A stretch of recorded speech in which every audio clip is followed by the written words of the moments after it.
আমি সেই বৃষ্টির মধ্যে ভিজতে ভিজতে দিক বিদিক ছুটে বেড়াচ্ছি। ঢাকার একটা ছোট আশ্রয় খুঁজছি, আর খুঁজছি কাজ।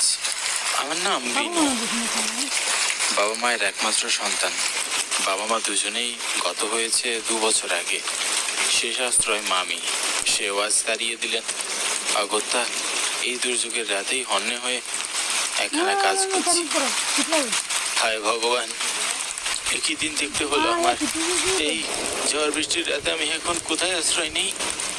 কি বিপদে ফেললে তুমি আমায় বিধাতা?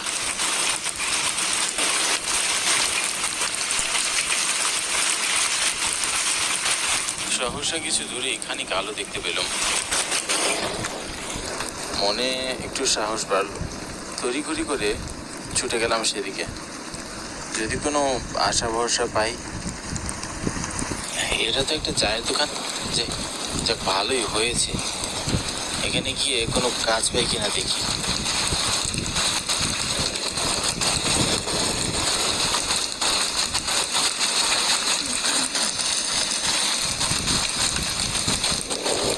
একই মজাই, এত রাতে ভিজছেন কেন? বড্ড বিপদে পড়ে গেছি গো দাদা, একটু সাহায্য করলে উপকৃত হতাম। সাহায্য? কি সাহায্য করব? আর কি বিপদে পড়েছেন? ঘর ছাড়া আর কাজ ছাড়া হয়ে পদে পদে ঘুরছি। একটা আশ্রয় চাই আর একটা কাজও, যদি ব্যবস্থা হতো অনেক উপকৃত হতাম। তাই বলো, তবে এখানে কাজ পাবেন না বসে। ওখানে একটা ছেলে আগে থেকেই কাজ করে। ও, তবে আর কি করার। আচ্ছা, কোথায় গেলে কাজ পাওয়া যাবে বলতে পারেন? না বাবু, ওসব আমি জানি না। নিরুপায় হয়ে ভাবতে লাগলাম, এবারে কি করা যায়। ছোটবেলায় বাবার মুখে শুনেছিলাম এখানে নাকি এক বড় জমিদার বাড়ি আছে, যেখানে অনেক মানুষ কাজ করে। কে বলতে পারে আজও সেই জমিদার বাড়ি আছে হয়তো, আর আজও সেখানে অনেক মানুষ কাজ করে।